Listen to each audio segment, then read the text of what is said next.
Importante kayo ang pagtuman sa balaod sama sa paagi sa pagtuman sa standard sa pagtuman ni Kristo.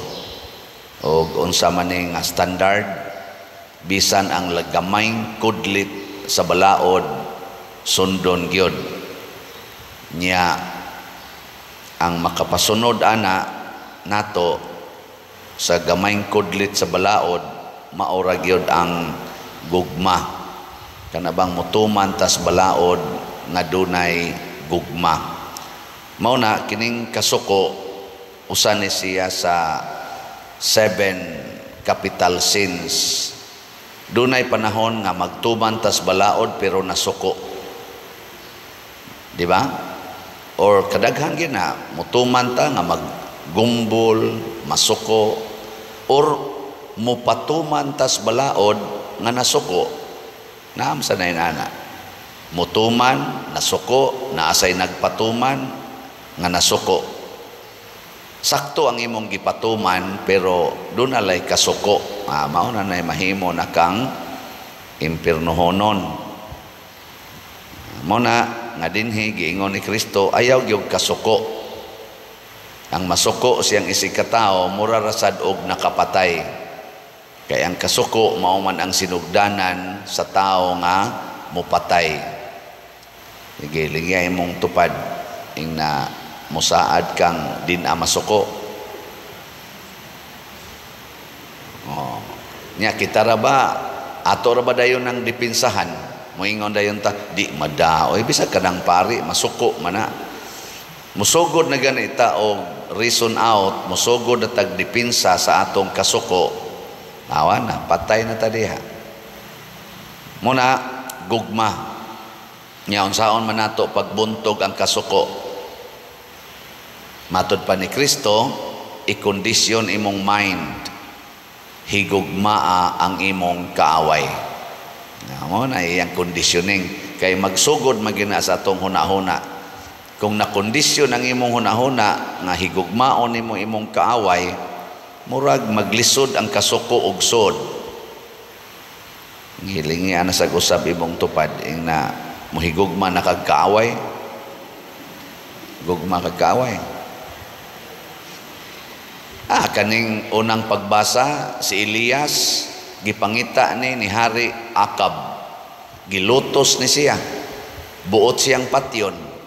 Pero sa dihang gigutom na si Hari Akab, nya layo siya siyang gingharian, giingnang Elias lakaw ngadto kaon. Gipakaon ni Elias nya wa naman problema naman kay sa Akab sa iyang gingharian kay wa nay tubig. Kay tulo na guto ka tuig og tunga nga wa nagiuwan. Nagampo si Elias nga muuwan para sa iyang kaaway. Wa may problema niya kay na may tubig iyang mainom kadtong iyang kaaway nga hari. Nga iya pa jung giingnan pagdagom na kay gihatag na sa Ginoo ang uwan. Dali og uli giingnan pinagis iyang sulugoon ni Elias ingnatos Hari Akab nga padali ag uli kay base niya di na siya kalabang sa baha. Gitabangan yun, di ba? Nya ka mo mutabang mo sa inyong kaaway labi na nang gasigi og paningkamot nga patyon ka. Mutabang dili. Na hilom na. Ngano man kaya ngatong mind wa man makondisyon. Kini si Saint Anthony of Padua, San Antonio of Padua, bright kay ni siya. Bright kay ba? Intelligent. Gigamit niya ang iyang hunahuna, ang iyang intellectual capacity or genius aron tumanon ang mga sugo sa Ginoo ug isangyaw sa maayong pagkasangyaw ang sugo sa Ginoo. So iyang gipuy-an nya iyang gisangyaw ginamit ang iyang intellectual capacity. Munang may kay ni siyang muwali, may sad kay ni siyang mupuyo sa kinabuhi nga iyang giwa sa kinabuhi nga mao'y iyang giwali ang kinabuhi sa Ginoo sinunod ang panigingna ni San Francisco de Assisi. Nya mao na siya ang nakapahimong santo. Kanibang mag-uban na ning atong hunahuna, kasing-kasing, pulong ug buhat. Magkuyog na gani na sila nga pulos na gyud Dios nun, kana congratulations, padong gyud kas langit ana. Matod pas tubag nato sa Salmo, sa tuyatong tubag. Matarong ang pagdaig kanimo diha sa Sion o Dios. Kaning Sion mao ni siya ang Jerusalem. Ang Jerusalem mao ni ang sentro sa pagampo sa mga Hudiyo. Tuwa ditong ilang templo nga matag tuig adto gina sila kanang gitawag nila kasaulugan sa pagsaylo katong pagluwas nila gikas Ehipto. Ila nang subli-sublion pag celebrate mao bitaw to si Jesus gilansang sa cross panahon sa pagpista nila ani. Yan kinadaghan ng tao dito siya gilansang sa cross. Mo na ang pagdaig sa Ginoo diha sa iyang katilingban. Matarong og kanus aman ta makadaig sa Ginoo diha sa katilingban kung maghigugmaay ta. Unsaon na to pagpurmag katilingban kung wa ta maghigugmaay? Nya unsaon man sad nga maghigugmaay ta? Muilagid ta nga ang Ginoo maoy naghatag sa tanan. Ang iyang katarong, ang iyang gugma maoy iyang gihatag nato, ang iyang kaluoy. Nya kay naa naman ni nato atong ipaambit sa uban. Mao na nga kanibitang pagpanghukom sa atong isig katao ngilad gid na siya bisag maghingalan pa kag buang, kuanggol, tonto, way kapuslanan. Kay ngano man out of anger man gid na usually. Pero dunay panahon nga musulti kag buang, tonto, kuanggol, way kapuslanan nga out of love, dili na siya sayop. Si Kristo kausa or pipila kay gayon niingon siya siyang mga apostoles og ngadto sa mga katawhan, pagkabuang gyud ninyo. Nakasa na dito si Jesus ato? Wala. Kaya ang iyang pagsulti adto out of love, description sa kamatuoran aron mahigmata ang iyang gihigugma. Dili to out of anger. Pero moingon ka ikang buanga ka, buang man di ay ka, kana murag out of anger na dako ginang kasuko. Gikuno kamo mga asawa, unsaon niyo pagsulti sa inyong bana nga out of love o niya ingnon nimo siyang buang ka.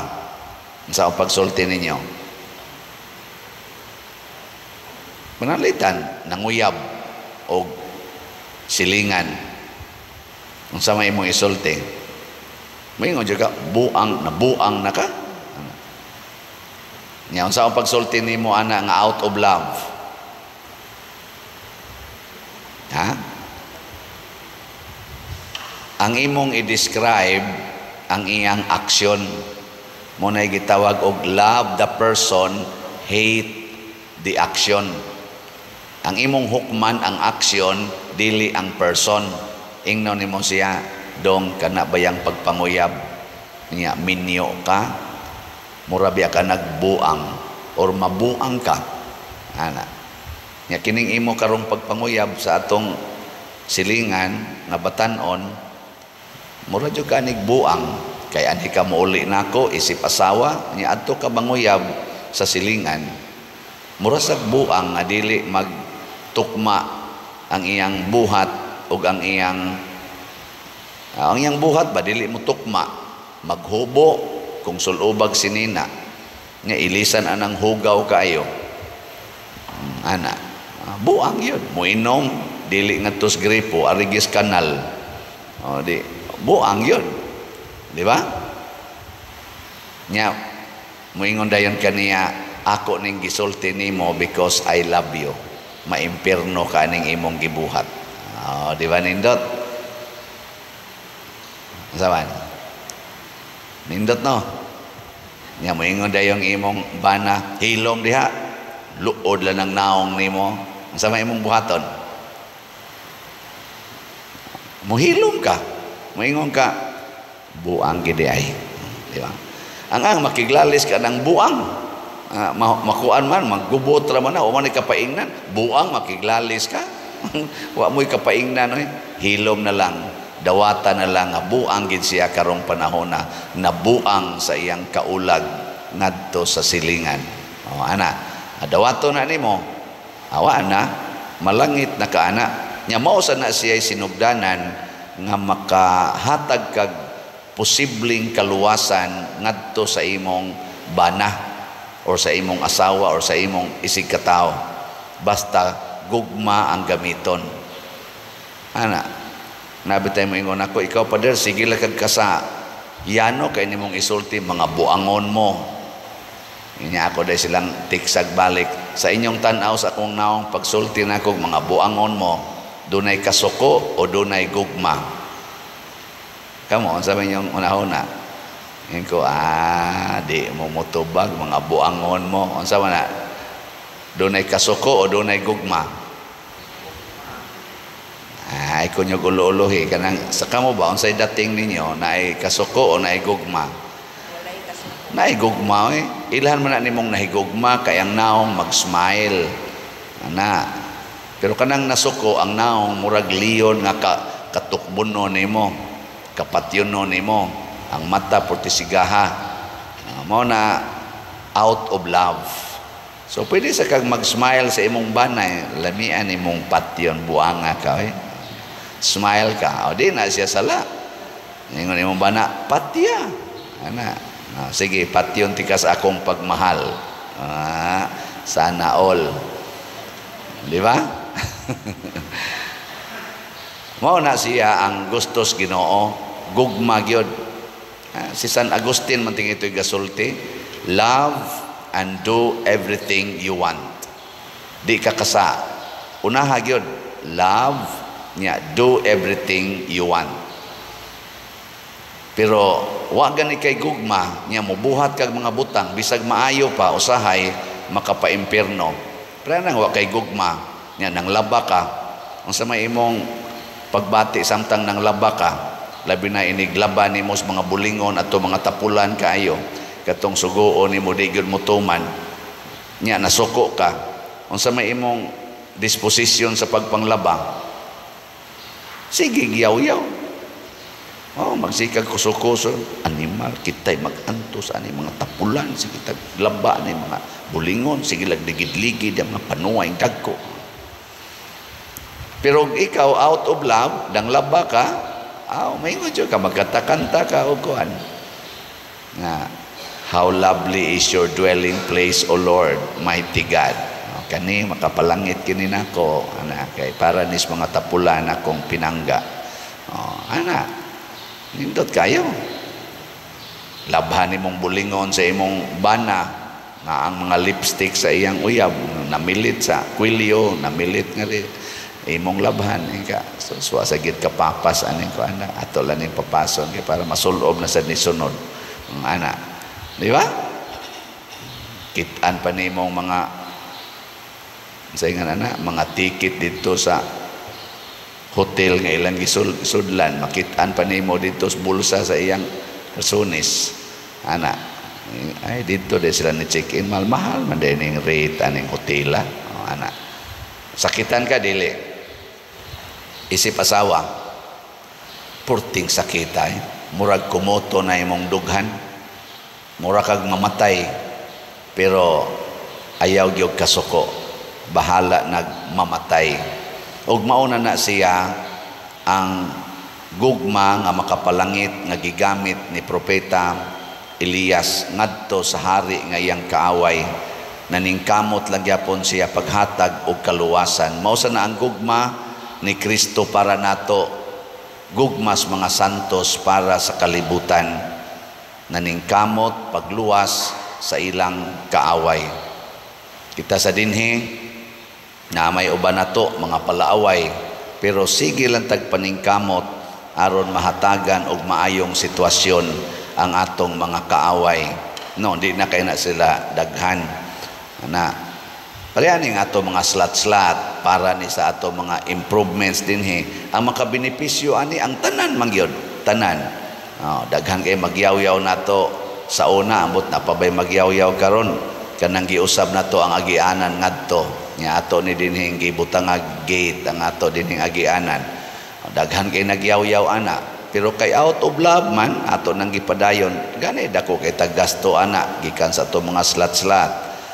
Unsa may tumong aron maayo atong pagmisa, way magsigagi-agi nya naay gate, tao ray makaagi. Adi pag yun madisgrasya ang mga bata sa siging badhas-badhas sa mga habal-habal nga pataka lagpadagan. At least gikan dito padong diri sa kilid, safety ang mga bata nga gikas elementary school, igso diha magduwa-duwa sila ana dagan-dagan, safety kay to may agianan na para gid sa sakyanan layo sa atong gimisahan. Out of love karon tingali nakakita na sa nang ubay-ubay nga wa man day na si Rade, agianan man day gyapon, safety pa. Di ba? Kay kaning out of love, ibutang man gid na sa maayong sitwasyon ang imong gihigugma. Sa una diha ato agianan, atubangan, ignaog nimo sagdanan sa atong simbahan. Naa dayong sakyanan siging agi. Ato yung gigasto ag kwarta, palit atong yuta diha, ato na agi ngadto. Maayo na dili. Kana out of love, gasto tag maayo, pero naa diha mo agi ang ubang mga yaw-yawan, ni agi diha ang ubang mga bugal-bugalon. Siging saway nato, pero sige silang agi diha. Sagdi lang, okay ra gyud kay nastadan. Ana no? Kay nahigugma man ta nila. Mao na siya makapalangit. Sige lang yapon magpalit og slat. Kay para na sa makapalangit. Naman siya magsigig saway ang itong slat-slat. Sige lang. Higugma lang yun. Una nga, ang gugma nga gihatag ni Kristo nato, gikan Diyos kasing-kasing, dili lang sa pulong. Muna gusto sa siya nga kita mubuhat sa mga butang, dili parihas mga Pariseo, nga naaras bakba ang ilang maayo o sa ilang panggawas, pero sa sulod naa ang mga yawanon nga huna-huna og pagbati. Si San Antonio de Padua, dali kay ni siyang naordina na canonize, namatay ni siya 1235 at 1231, na canonize po ni siya og 1232. Wa gani kaabot kayo, namatay siya og sa tong pitsaha, sa maning pitsaha siya namatay 1231 karon June 13 niya na-canonize ni siya May 1232. So 11 months lang nga naman.